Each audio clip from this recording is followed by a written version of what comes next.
Hello everyone, it's Leo, and in today's video we are going to check out a super interesting interview with none other than Takahashi Minami, who is the voice actor of Aokaze Nana or Kirwink in You and Idol Precure. Kirwink is already capturing our hearts, at least mine she captured. I know lots of people are enjoying her character a lot.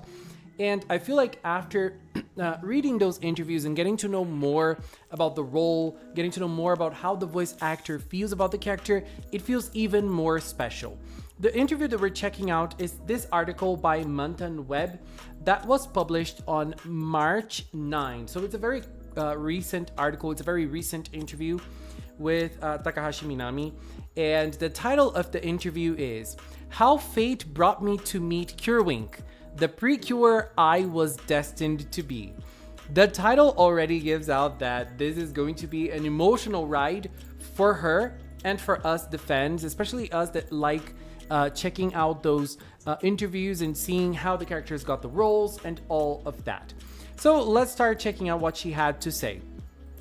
The first thing is that Takahashi Minami says that she's always wanted to be a Precure. She's always wanted to be part of this franchise. She's been to so many auditions for so many seasons, but she never got in. And there was a time that she thought that she just wasn't fit to be a Precure, and she almost gave up. She almost stopped auditioning for the roles.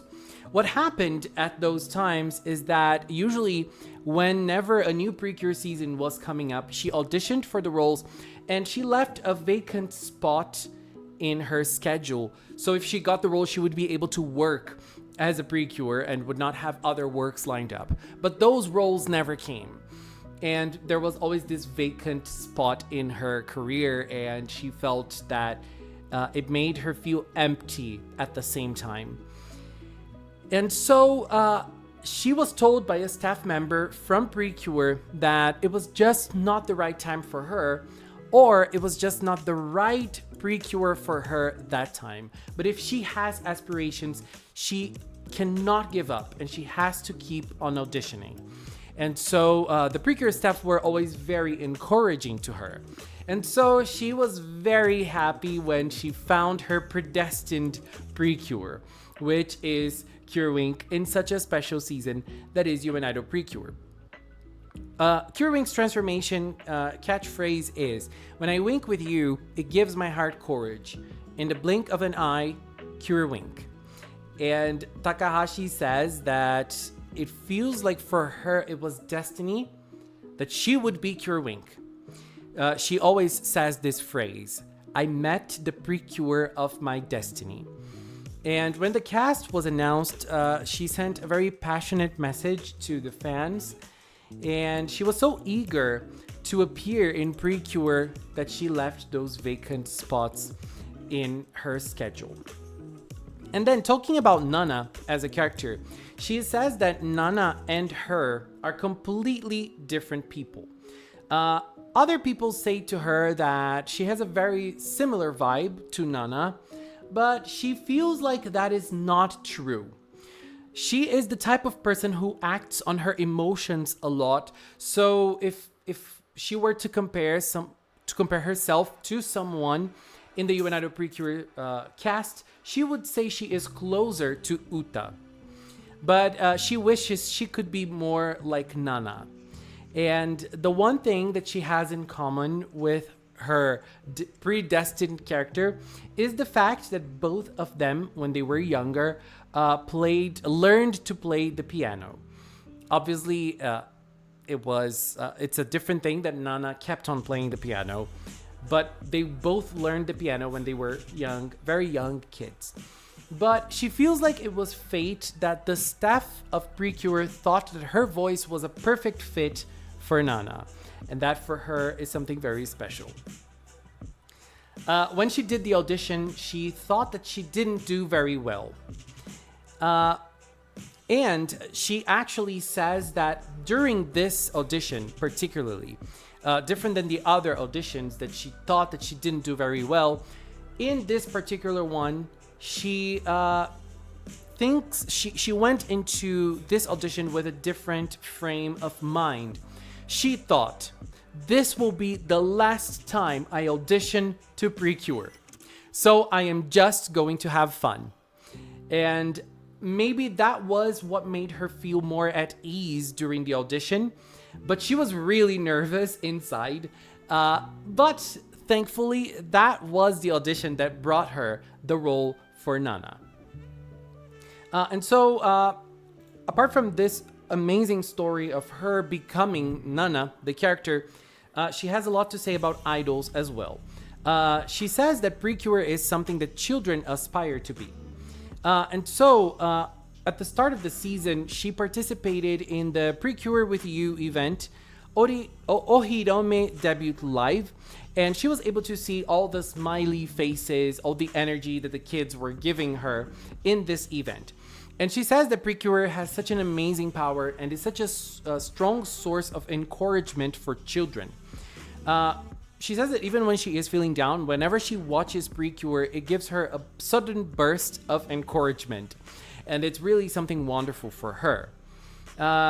Because Precure are striving to do their best, it feels like she can also do her best. This is something that lots of voice actors have to say about Precure, and I find this very lovely. And so just being able to voice a character that she idolizes so much makes she realize that she might just be able to be part of this encouragement to children and also adults as well, if you think about it. All of us Precure fans, we get this sudden burst of encouragement when watching Precure, just like she says that she also does. And so she thinks that this is one of the reasons why she always wanted to be a Precure. And she was very moved by the way that the children interacted with the Precure at the debut live show.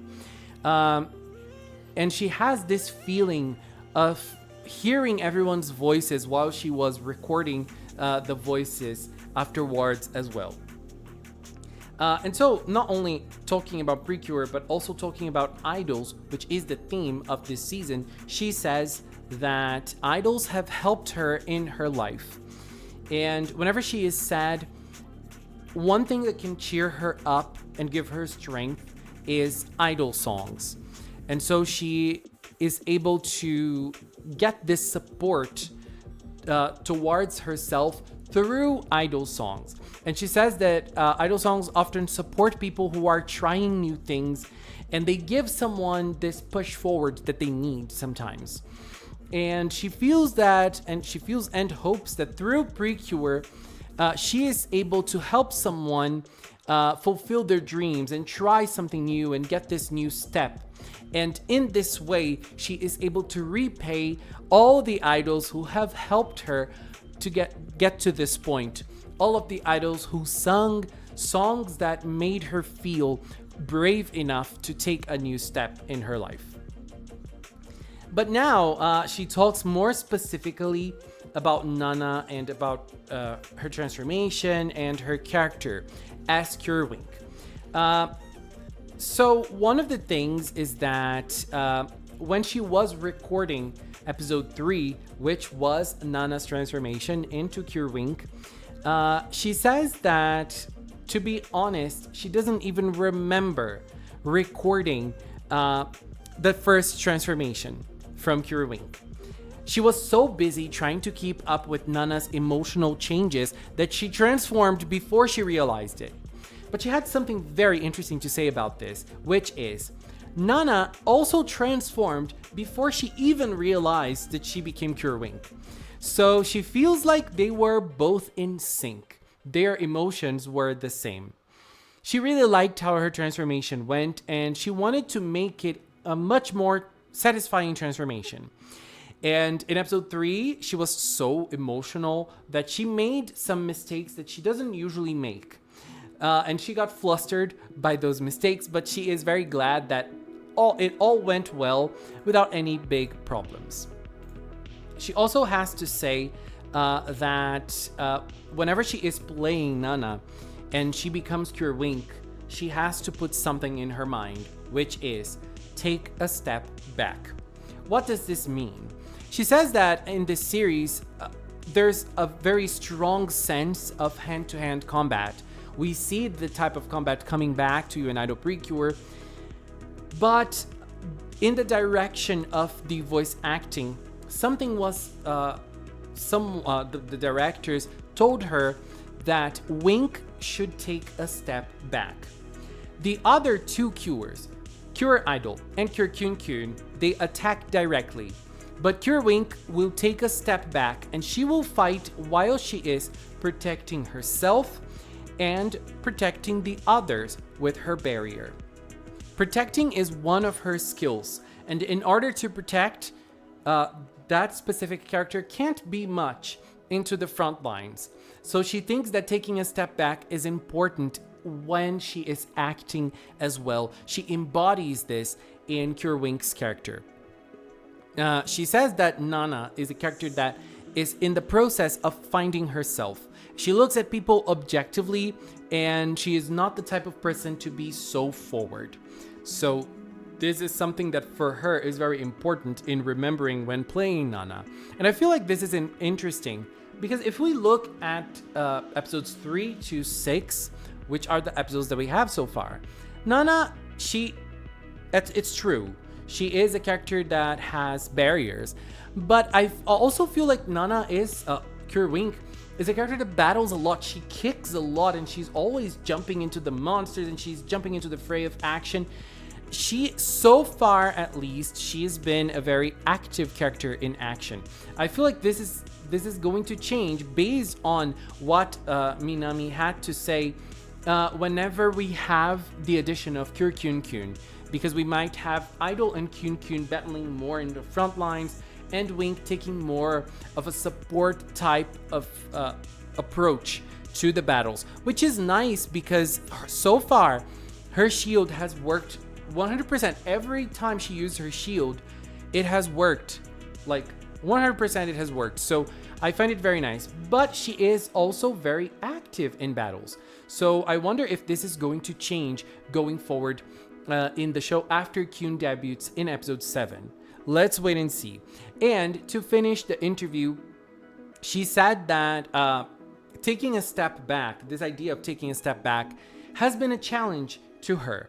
Because in the previous roles that she played, she usually plays characters that are either 100 or 0. And she plays a lot of energetic characters or very downer characters. So she didn't really have to play roles that she had to take a step back, because Nana isn't 100, but she isn't 0 either. She's just a little bit more reserved, and she's very objective in things. She analyzes things a lot before taking action. But she is not a downer type of character. And so for her, she has to think on how to make this type of character more appealing. And she is working together with Nana to achieve this. And she is also very enthusiastic about the next few recordings and the next few sessions that she's going to make as Cure Wink. And she says that even though Precure is a 1-year-long show, all of her friends who have played Precures before, they say that it may seem long, but it goes by in a flash.